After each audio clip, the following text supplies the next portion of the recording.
Today is Saturday, June, I think it's the 29th, and I'm out here in the yard in between showers. It's extremely hot right now. We got the sun poking through.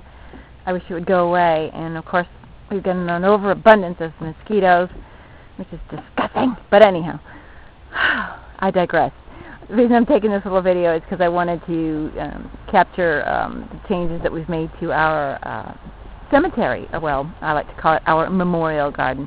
Jim and I were out here last weekend, and we worked our butts off, and over the course of a few days, Jim constructed 2 beautiful arbors, and I helped him lay down the pathway and all that good stuff, and we made a beautiful, beautiful rainbow path around our beautiful memorial garden, and I hope this will come out because I know the sun's really being a bugger right now. So I already took some photos. They'll probably come out better than this video. They usually do.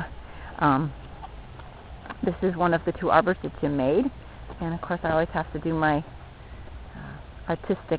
lend my artistic creative talents when he's finished, but I decided to call it Angel Paws Memorial Garden, and I did the artwork, which I used a couple poodles that I have painted a lot on different things over the years, and I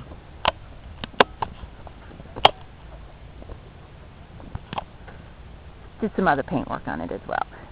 Our memorial garden was established in 1996. The first resident was my beautiful little Noelle, and this is her grave right here, and she was our one and only resident for probably, I don't know, maybe 2 years before she started to be joined slowly, although it seems very quickly, by many others. And this right here is my beautiful Cucullin. It was my first standard poodle. He's black, and he's beautiful. Of course, they've been joined by so many others. Our most recent resident, sadly, is Flannan, but we're just glad he's here because this is where he belongs.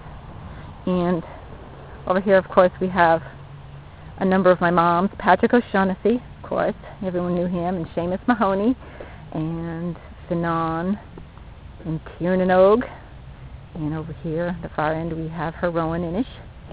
And some very special residents who I just love having here are my grandmother's cat, BC. Who, when Gran passed in 1997, Mom took BC home, and he became my dad's cat. So he was Gran's baby and my dad's buddy. And when he passed, my dad got Crackers, and he had him for a very short time, unfortunately. And just prior to my dad becoming very, very ill, Crackers passed away. So I kind of like to think that Crackers left here so he could be on the other side waiting for Dad, but he's another one of our residents who he's quite special. And we have Heidi's little Katie and her Klondike, which is Katie's son, and we have her cat, who's Kitty, who I believe was probably our oldest resident. I don't know how old she was, but she was way up there. I don't know. She could have been like 21. And Heidi's Kelly, which was her first poodle, and Timothy was another one of her little poodles. She had him at the same time she had Kelly. She had a little black and a little white. So anyhow, those are the residents. But I wanted to show you the beautiful pathway we made. We used, I guess it's called pea gravel or something like that, and we used moonstones and made this nice pathway. On the stones, you probably can't really see it, but I tried very small. I didn't want it to be anything pretentious. I just put the names of the different little pets that are buried here in our memorial garden. And the first one, of course, is Noelle. And then I just arbitrarily put different names, and I've got them all, Patrick. And what I chose to do is there's about 4 pets that have passed away over the few years who've been cremated, and they're not out here. So I still put their names on the stones because they belong. They're as much a part of this as the rest of them are, even though they're not buried here. But it's Kelly, Heidi's little Kelly, and Over here, it goes like that all the way around. I got all the names. I think there's 19 of them. And this is my St. Francis, who watches over my garden, and he's just beautiful. And had him for a couple of years now, and he's doing pretty good, so I hope he hangs in there. And over here is the bench that my husband made a few years ago, and it says on the bottom, but you can't see it because it's all wet, but it says, what does it say? In loving memory of my grandmother, Gertrude U. Stuck. And then it's a quote that she would say, sit and let Graham fix ya a nice hot cup of tea. And I wanted that little seat put here in the memory garden in memory of my grandmother. So that's a special place for Gran. And then over here we have Shine. Shine is a unicorn who has quite a story. Again, he just watches over the memorial garden. He's been with us for many years now, and this is his special place. And if you walk the path, mind you, you walk it quickly now, because if you're not, you become a buffet for all the blood-sucking insects that are everywhere right now.